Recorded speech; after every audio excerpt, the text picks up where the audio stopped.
It's Wisdom Wednesday, where you drive the agenda. And on this segment of the Sales Gravy podcast, you bring us your biggest questions, and Jeb Blount Sr. gives you his best answers.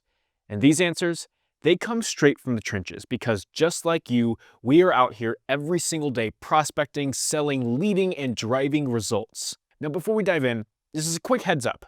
We'll be announcing the dates and location for the next Outbound conference very, very soon. And Outbound is the biggest and baddest sales conference on the planet.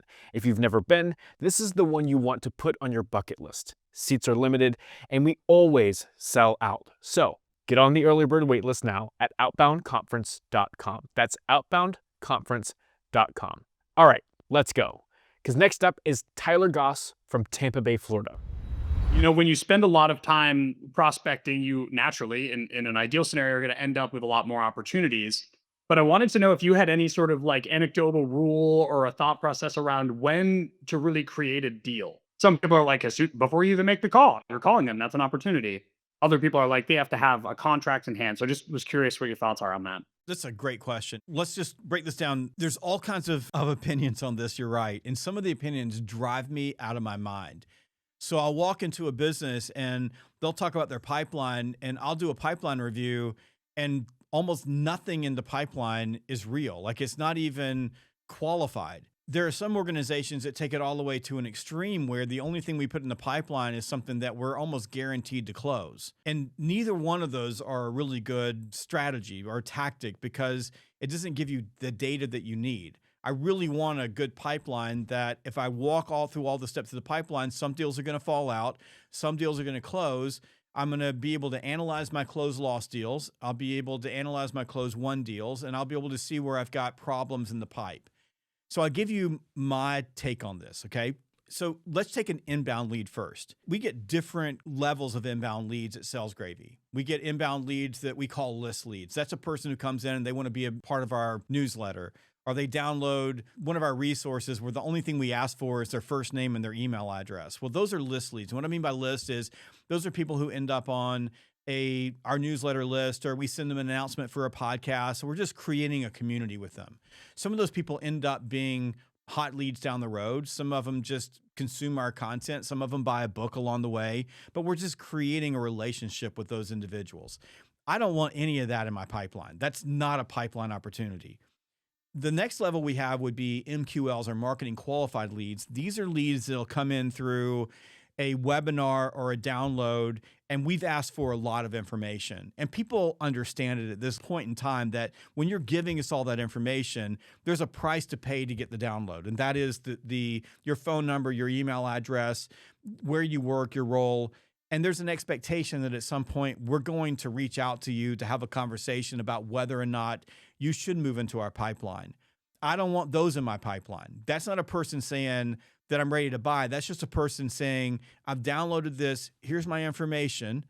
And then it's up to us to be able to engage them in a conversation through prospecting or a phone call or an email, or however we communicate with them to get them qualified to see whether or not they need to move.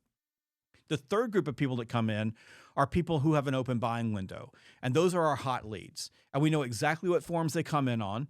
We know exactly what language people are using. In those situations, my ask to the salesperson is create a deal the moment that comes in, because we're going to close 95% of those people who come in, we're going to close them. Because they came in with their hand up. It sounds like this. We've got a team of 9. We want to do a sales training program. We need to talk to somebody. When people come at us like that, we're going to win the deal. They come in like this. They go, we've got our SKO coming up in February. It's going to be in Las Vegas. We want to hire Jeb. How much does he cost? Like, that's a deal. That's inbound. And that's how I look at inbound. So 2 groups of inbound. I don't want to anywhere close to my pipeline. The other one, I want it because I know that the buying window is open. But if we take that to deals that you're prospecting or people you're prospecting. So Tyler, you get a list of MQLs. So we know who they are. Or you pull a list off, say, Zoom Info, and you've got a list of people you're going to call into. And you call in, and say you call me. And we have a quick conversation, and I agree to meet with you.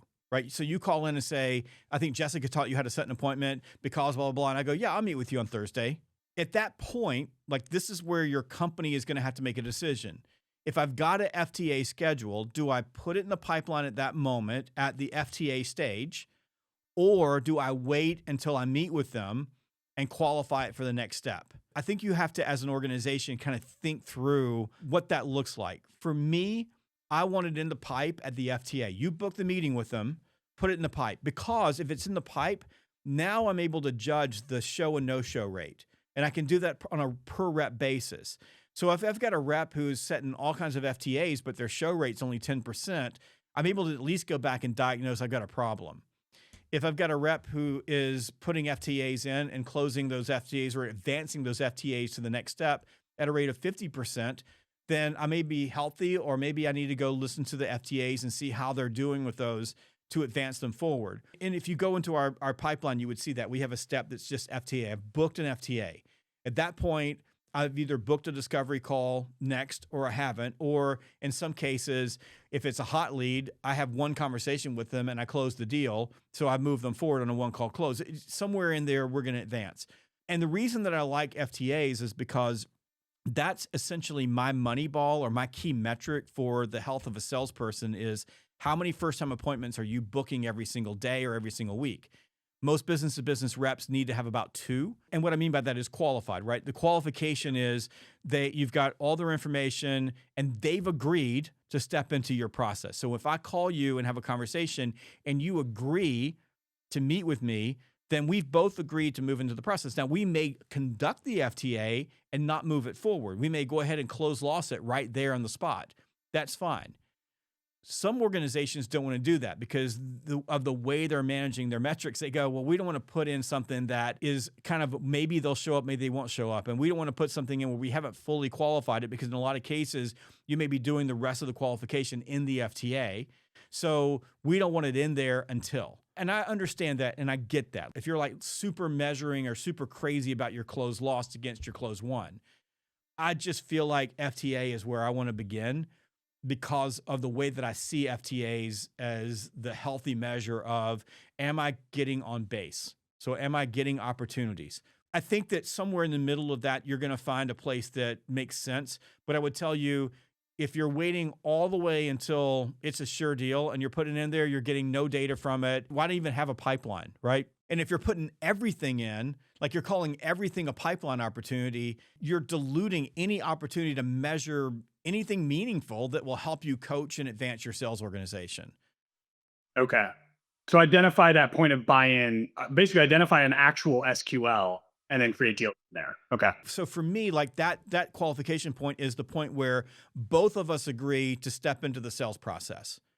Right. Okay. I'll give you an example of one where if you just looked at buying windows, right?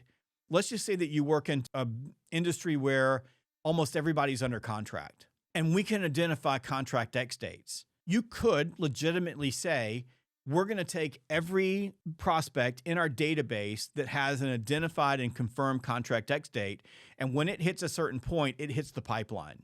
You could do that.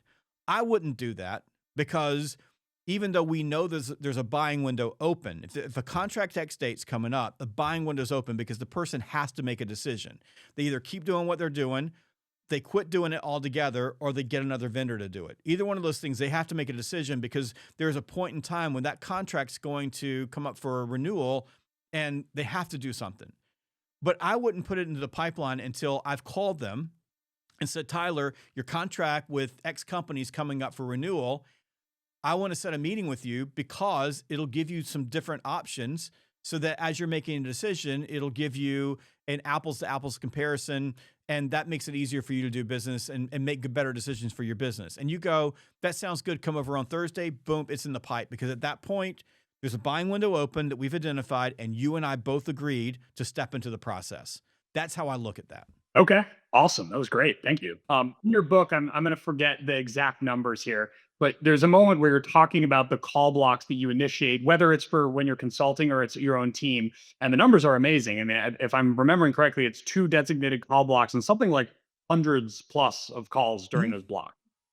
Naturally, when we talk about this with our team members, there's a lot of excuses, many of which can be resolved pretty quickly. When you get past the motivational excuses, there is a fairly valid argument that comes up, which is the time dedicated to lead building And then, of course, the process of actually dialing. The question here is A, have you figured out a solution for efficiency in that call block? And B, is the answer just like an auto dialer or some software? Here's number one thing for efficiency. Researching and building a list is not prospecting. So the way we get that done is that when we're prospecting. We're just chopping wood. So yeah, you can use an auto dialer. We don't use an auto dialer, but you can use an auto dialer. I guess we do use one because in HubSpot, they just click the phone number and move to the next thing. It's really hard for me when I get those calls from salespeople and there's that moment of silence.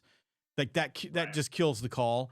But we just click the button, just click the number and move to the next one. But you got to have the list ready in advance. If you've got that in your cadence, then like this list on this particular day, every one of these is a phone call. Next day, every one of these is an email. So the next day, every one of these is LinkedIn. So I would start there. The other thing that we do is, and you experience this in Fanatical Prospecting Bootcamp, you experience the call blocks, right? So we have these high intensity prospecting sprints.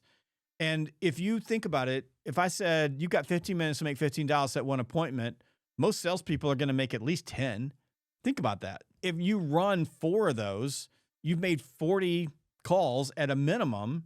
Now, that doesn't mean that if you get someone on the phone and you have a long conversation, you won't make 10. That's okay. But the whole idea is get FTAs, have conversations. So you're not always going to hit that number, but that's 40. Think about that. We're just saying we're making 100 before noon. If you do 40 and 40 and 40, you made 120 in 3 hours. This isn't something that's a theory. We're running these events for our clients all over the country. We get their sales teams in a room and they're stunned. Like they're literally stunned that you can make that many calls.